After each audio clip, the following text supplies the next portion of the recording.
What's up everyone, Alex here. About a month ago, I put out a video that showcased 10 dark JRPGs because y'all love drama. But for some of us getting ready for the holidays, you probably want a way to get into the holiday spirit, exchanging your pumpkin spice lattes for your peppermint mochas for starters. So here are 10 Feel Good JRPGs that I've curated from my personal nice list of games that might just give you some holiday cheer. Whether we're talking about the SNES original or the recent Switch remake, you absolutely can't go wrong with Super Mario RPG to bring in the good vibes. But now that I think about it, pretty much all of the Mario games can be described as feel good. So it should be no surprise that Super Mario RPG combines the playful nature of the Mario series with the coziness of a good JRPG, creating a potent combination of wholesome goodness. Upon release, it was practically unheard of to see an RPG with a jump button. Yet, at the same time, a Mario game where you couldn't jump seemed equally outlandish. The combination of the two made for a surprisingly good fit. In between all of the turn-based combat were simple platforming challenges to keep you engaged without feeling overwhelmed. And as far as I can recall, Super Mario RPG was also the first turn-based RPG to introduce timed blocks and attacks, to either negate incoming attacks or dish out extra damage to the enemy. This made sense, given how active platformers tend to be. It made combat that much more engaging, adding to the game's playful nature. Despite how opposite platformers and RPGs tend to be, we got a game that accentuated the strengths of both in unique ways. While the colorful visuals, jaunty music, and charming story all add to the game's lighthearted vibes, it was really the playful nature of how the game played that really stood out to me and made me want to include it on this list. If there's one anime studio that I can trust to put a smile on my face, it's Studio Ghibli. From Kiki's Delivery Service, Spirited Away, to my personal favorite, From Up on Poppy Hill, so many of these classic films easily warmed my heart over the years. So believe me when I say that their foray into video games had me very intrigued, and I was happy to see that the exact same sense of charm and whimsy that makes their films so memorable and delightful was faithfully recreated in No Kuni. Taking a page from Pokemon, you befriend several little critters in order to add them to your party, all the while journeying through gorgeous landscapes and quaint locations. I think what really brings everything together and gives this game that true Ghibli experience, more than the visuals even, is the soundtrack. Composed by the legendary Joe Hisaishi, notable for all the Ghibli movies he also composed for, he made sure to bring his A-game. And the result is a soundtrack that is easily on par with the films he scored. It truly is the music that not only makes this feel like a playable Ghibli movie, but in turn gives this game the same wholesome feel the films do, making this a more than worthy entry on this list. Despite making a name for themselves creating some fairly serious games, Square Enix wasn't afraid to get a bit silly and playful at times. And this was exemplified by their little-known but well-beloved title, Threads of Fate. One of the things that made this game pretty unique for its time was the choice between playing as either Rue or Mint. Rue's storyline is a bit closer to what you would expect from Square Enix, given how stoic and brooding he can be, while Mint's route leaned more into the silliness, accentuated by Mint's own over-the-top personality. Either way, you're gonna find yourself in a world filled with cute characters and fun shenanigans. While the story can be serious at times, a lot of the characters are endearing goofballs that you can't help but love. The story and characters are made all the better by the game's charming visual aesthetic. Even the monsters are cute. On top of all of this, the game is strengthened by its simple and approachable combat, which focuses less on stringing combos and more on creating variety through monster transformations for Rue and different spells for Mint. All of this together helps create the perfect feel-good game for those that want to get lost in an old fantasy action JRPG. Growing up as a kid, there was something so cozy about waking up in the morning, making myself a bowl of cereal, and enjoying watching whatever silly Saturday morning cartoons I was into. And the thing that I love the most about playing Megaman Legends is that it gives me that exact same feeling. Right when you start the game, it hits you with that same sense of charm and adventure that I used to associate with those old shows. The cutscenes are so delightful that every character practically jumps out of the screen with how lively and charming they all are. Despite being a PS1 title, I still love the visuals all of these years later, and they still manage to charm me with their vibrancy and color. I also really enjoy how the entire game takes place on Catalog's Island, where I spent so much time exploring and becoming intimately familiar with every location. What made it even more fun was exploring the ruins underneath the town and finding out that everything below is interconnected, meaning you could find yourself popping up on the opposite end of the island. Megaman Legends very impressively managed to feel both small-scale yet adventurous at the same time. When it comes to PS1 classics that give me that warm, fuzzy feeling inside, I know that I can always go back to Megaman Legends, no matter what. It might share a word with Falcom's more popular Trail series, but you don't need to worry about things getting pretty heavy with the Legend of Nayuta Boundless Trails.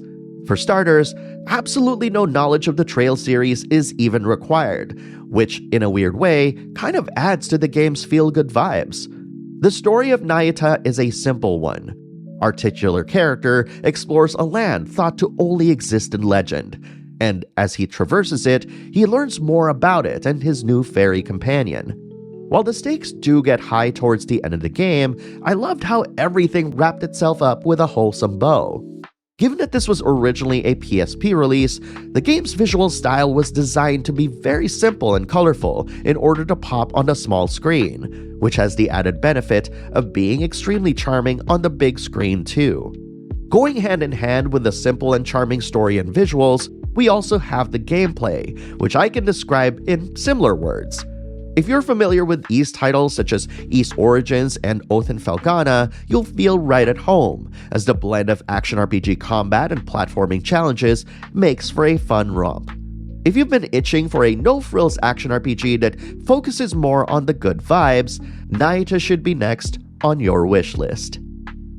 I never realized that when I played Atelier Ryza back in 2019 that it would become a lifelong obsession. Atelier Ryza introduced many JRPG fans to the series, which blended cutely designed characters with clever crafting mechanics mixed with engaging combat.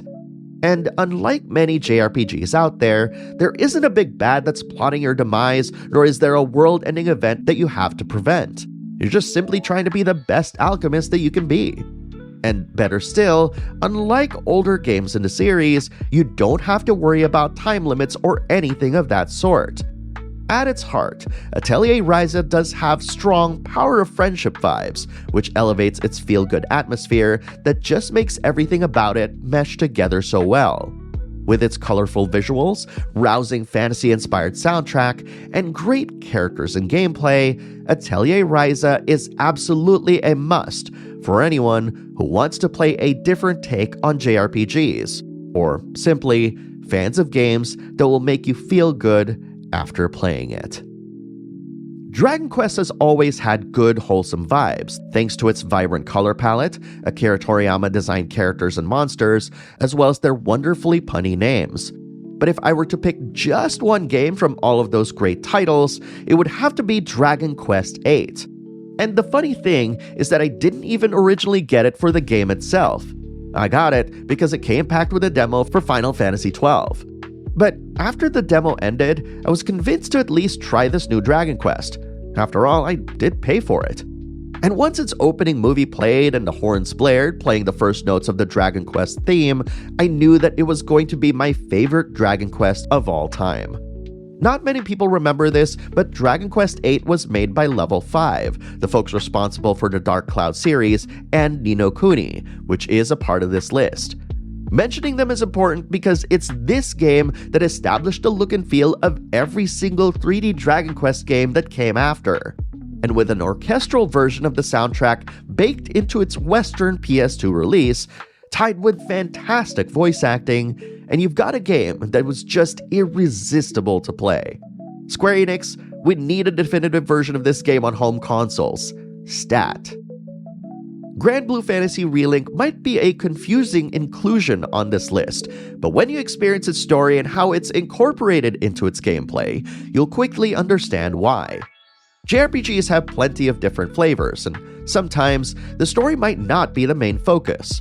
Granblue Fantasy Relink knows that people who love playing action games, especially with other people, don't want to get bogged down by lengthy cutscenes that prevent you from jumping into the action right away.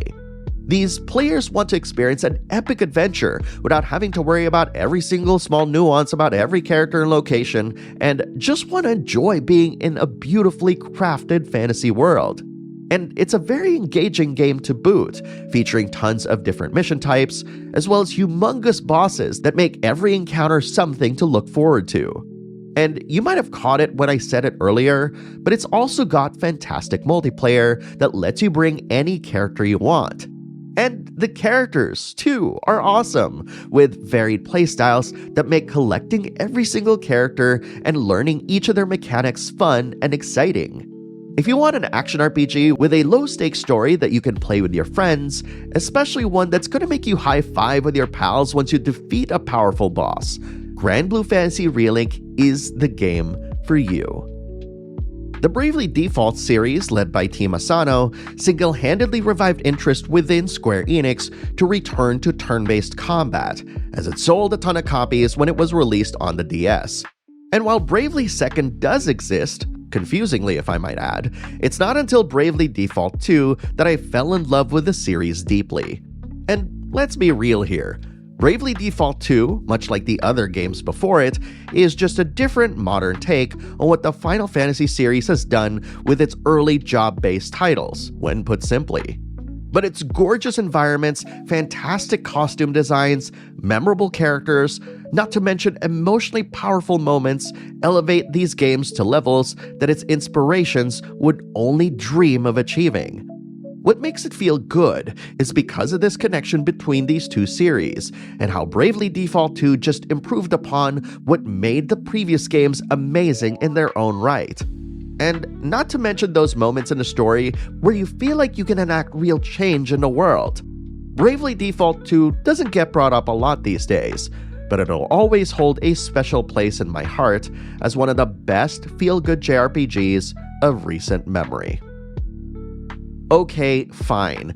Octopath Traveler 2 is absolutely not a feel-good JRPG by any standard.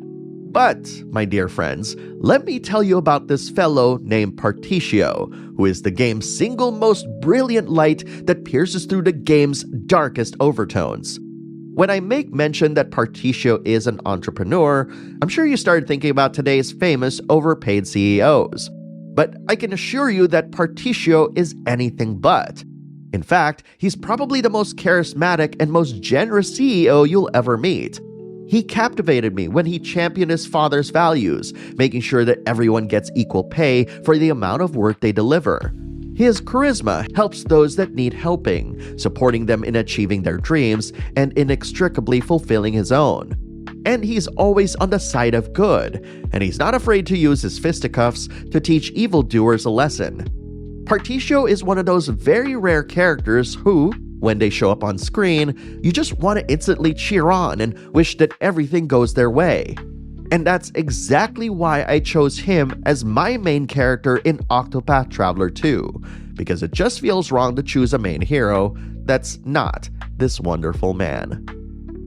Most lists can't possibly contain every single feel-good JRPGs out there, and there's even a higher chance that many of you have different definitions of what that looks like. So do me a favor. If there's a JRPG that deserves to be on this list that you want to share with the rest of the community, spend a little bit of time and talk about these games in the comments below. Don't just drop their names. I want you to share with me why they need to be a part of this. At any rate, thank you very much for watching, and I'll see you in the next video.